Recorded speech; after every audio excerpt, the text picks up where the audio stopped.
പെരിയ ഇരട്ടക്കൊലക്കേസ് പ്രതിയുടെ മകന്റെ വിവാഹത്തിൽ പങ്കെടുത്ത കോൺഗ്രസ് നേതാക്കളെ പുറത്താക്കി. ബാലകൃഷ്ണൻ പെരിയ, രാജൻ പെരിയ, പ്രമോദ്, രാമകൃഷ്ണൻ പെരിയ എന്നിവരെയാണ് പുറത്താക്കിയത്. കോൺഗ്രസ് പ്രാഥമിക അംഗത്വത്തിൽ നിന്നാണ് നേതാക്കളെ പുറത്താക്കിയത്. KPCC അന്വേഷണ കമ്മീഷൻ റിപ്പോർട്ടിൻ്റെ അടിസ്ഥാനത്തിലാണ് ഈ നടപടി. വിവരങ്ങളുമായി ദിസ്ന സുരേഷ് ചേരുന്നു.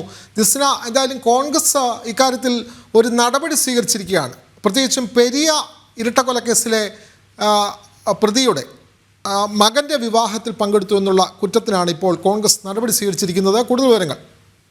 വിനോദ്, പെരിയ കൊലപാതക കേസിലെ പ്രതിയുടെ മകന്റെ വിവാഹത്തിൽ പങ്കെടുത്ത കോൺഗ്രസ് നേതാക്കൾ വലിയൊരു വിവാദത്തിൽ തന്നെയായിരുന്നു പെട്ടിരുന്നത്. ഈ സംഭവവുമായി ബന്ധപ്പെട്ട് ഇവരുടെ ചിത്രങ്ങളടക്കം സമൂഹ മാധ്യമങ്ങളിൽ വലിയ വിമർശനങ്ങൾക്കിടയാക്കിയ ഒരു സാഹചര്യം ഉണ്ടായിരുന്നു.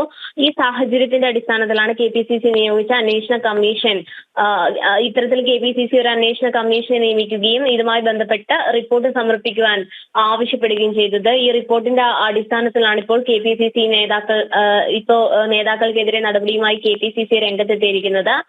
KPCC അംഗം ബാലകൃഷ്ണൻ പെരിയ, മുൻ ബ്ലോക്ക് പ്രസിഡന്റ് രാജൻ പെരിയ, മണ്ഡലം പ്രസിഡന്റുമാരായ പ്രമോദ് പെരിയ, രാമകൃഷ്ണൻ പെരിയ എന്നിവരെയാണ് പ്രാഥമിക അംഗത്വത്തിൽ നിന്ന് പുറത്താക്കിയതായി അറിയിച്ചിട്ടുള്ളത്. ഇതുമായി ബന്ധപ്പെട്ട ഉത്തരവും പുറത്തിറക്കിയിട്ടുണ്ട്. സംഭവവുമായി ബന്ധപ്പെട്ട കാസർഗോഡ് കോൺഗ്രസിൽ വലിയൊരു തരത്തിലുള്ള പൊട്ടിത്തെറി തന്നെ ഉണ്ടായിരുന്നു. ഇതുമായി ബന്ധപ്പെട്ട് രാജ്മോഹൻ ഉണ്ണിത്താനൊക്കെ തന്നെയും ഏറെ വിവാദത്തിൽ ഏർപ്പെട്ട ഒരു സംഭവം ഉണ്ടായിരുന്നു. സമൂഹ മാധ്യമങ്ങളിലൊക്കെ തന്നെയും പരസ്പരം വാക്ക് തർക്കങ്ങളിൽ ഏർപ്പെടുന്ന ഒരു സാഹചര്യം ഒക്കെ തന്നെ ഉണ്ടായിരുന്നു.